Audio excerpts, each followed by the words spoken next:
Good afternoon, Roaming Speed fans. This is Dennis here on the YouTube, sitting here in the garage, and we are going to do a video on the JK today.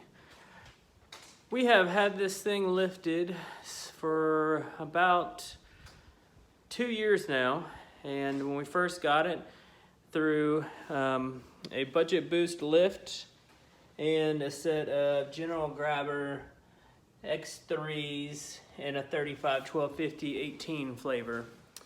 So my wife drives this every day, and we don't really know how fast she's going, and the shift points are kind of screwed up. So it's time to step up to Superchips Flashcal.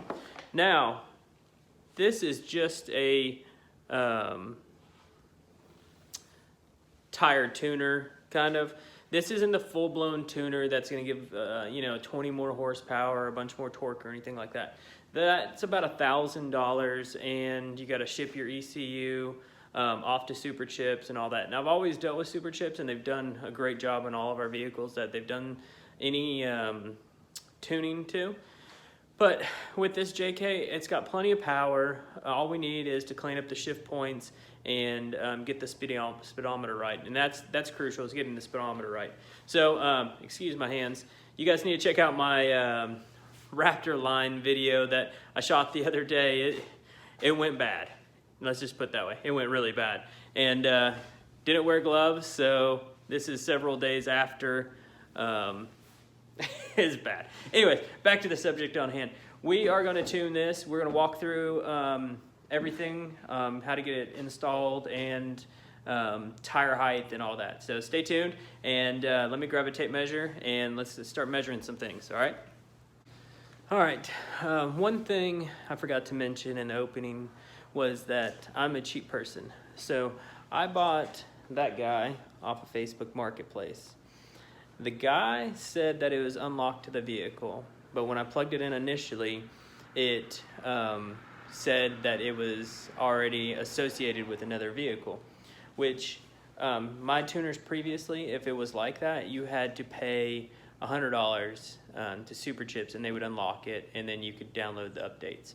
So, but reached out to Superchips, and I installed their updater, and they said to run the update on this twice, which at this time was 1.01, I believe.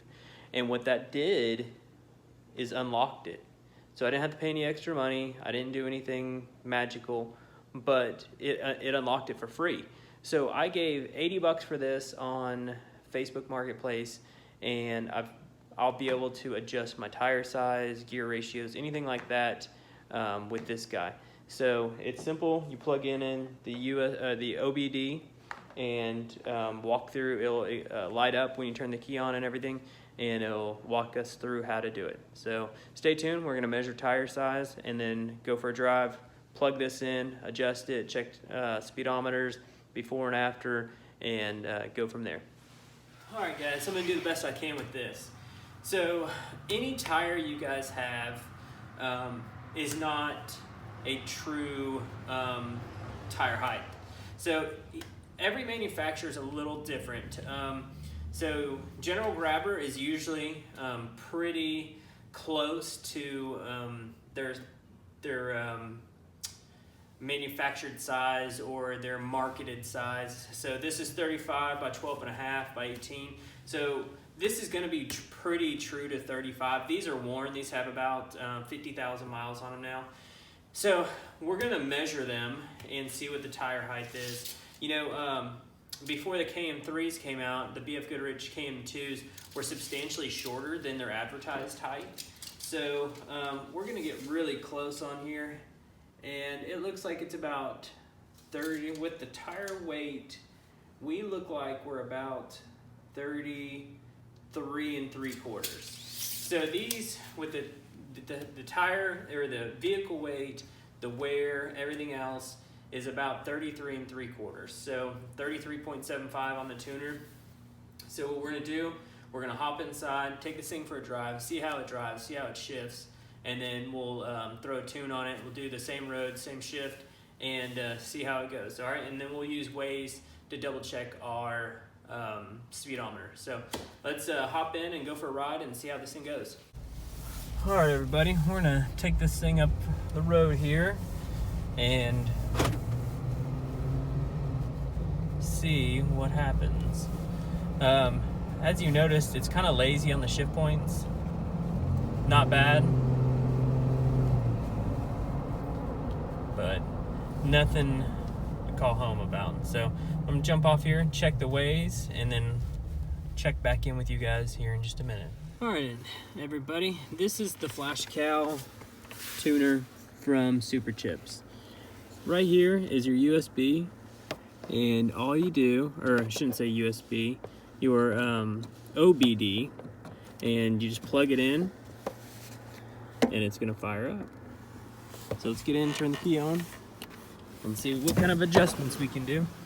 All right, here's with the home screen. You turn it to the run position, hit OK to select options, scan info with the tire size calibrator. Turn ignition on, do not start. Push OK, loading your vehicle application. So all this is doing is linking your vehicle to this. So now let's check out running options, engine idle. I don't want to mess with that. That's for like off-roading. You can jack up your idling RPM for winching or anything like that. And so we're gonna go to vehicle size settings, and we're gonna go to tire size. We're gonna go super simple. So default on this one's 31. Right, so we're gonna go back. We said it was 33 3/4. So we hit OK to save. So it's riding to it right now. So we're about 3 to 4 miles per hour off. And so now this is riding our tire adjustment. So we'll go for a ride and see if that cleans up our shift points, because now it should be good to go. Got everything adjusted, and the speedometer is perfectly correct now. So just a simple measurement to the tires doesn't take that much time, and it gets your tire height set perfect for the tuner. So if I would have went with 35, which was about 1.25 inches, 1.25 inches taller than what it actually is, my speedometer would have went the other way. So I would have shown going faster than I was actually going. So this got it exactly where I wanted it, and the shift points are a little crisper. It doesn't hunt for that shift point, and I'm super happy with it. So let's get home and we'll do a little recap, and hopefully you guys have picked up a little something here or there from this video. All right, guys, that was super simple, super cheap way to fix the speedometer in the Jeep. I can't say enough about Superchips products. I love them. They do great. Don't be hesitant to do it. It's not 99.9% of the time, it's not going to cause any problems or corrupt your ECU or anything like that. So trust them. They're a good product, super easy to use. Couple quick steps, measure your tire size. They'll keep you from guessing, having to use Waze and adjust, and use Waze and adjust. So just measure your tires. That's the one tip. Measure your tires and then plug it in, and then you should be really, really close, if not exactly, compared to Waze or any other app you want to use. So like, subscribe, leave me a comment, and we got a lot of other stuff coming out. So just keep roaming, keep enjoying life, and keep moving forward. See you guys.